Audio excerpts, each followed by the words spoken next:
ways of giving.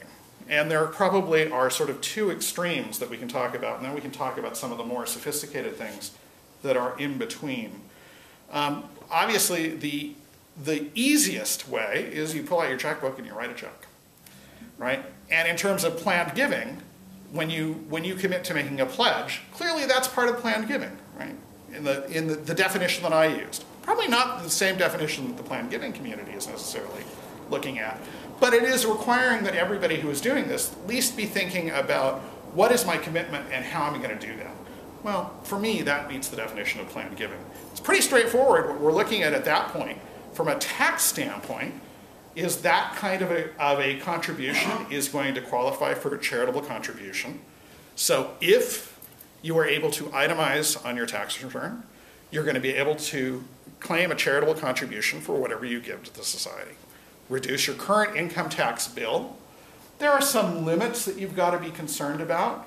The most that you're going to be able to claim as a charitable contribution and take benefit of that year is pegged to a concept called your adjusted gross income.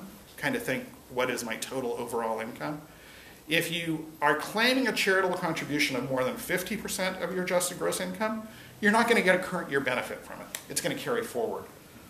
This is different than sort of the idea that that was raised about, are there amounts that are red flags that I've got to worry about?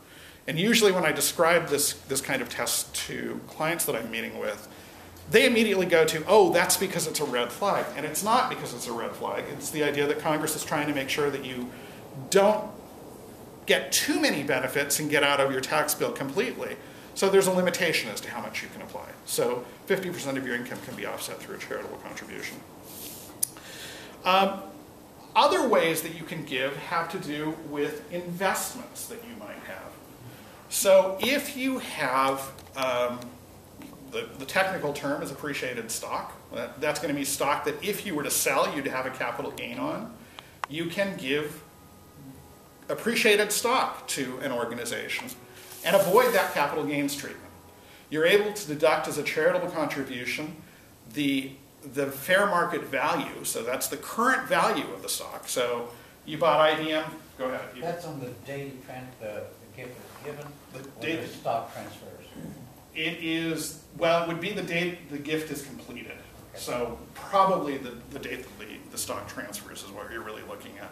So, in terms of planning, that date really becomes important. But if you're, it may not be terribly different, I guess is what I'm going to go to. So a couple of things that you accomplish by doing that. You avoid capital gains, right? Because if you were to sell the money, if you were to sell the stock, get the money and turn around and write a check to the society, you would have capital gain. You would be able to take a charitable contribution, but that capital gain is going to be taxed that you have to worry about.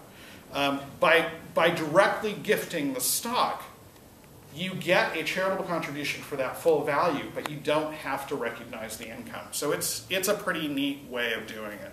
So if you are thinking about trying to accomplish some good with the organization and you're in the fortunate situation where you've got some appreciated stock, that's a great way of doing it. Joan brought the idea up early on when I was asking about questions about IRAs. And the most recent tax legislation did allow for 2011 that you can give a gift directly from your IRA. Now, why is that important? Well, when you get to about 70 and a half, if it's a traditional IRA, the government insists that you have to start taking money out of your IRA. Again, the idea is that they've given you this wonderful benefit that you haven't had to worry about paying taxes on the appreciation of all this money. You fund money into a retirement plan, it grows tax-free, but when are they going to get their piece? Well, the way they know that they want to get their piece is that there are tables. They're not terribly complicated tables, but you've got to go through and figure out how much of this money do I have to take out each year. And if you don't, there are some penalty taxes that you've got to pay on the amount that you don't take out.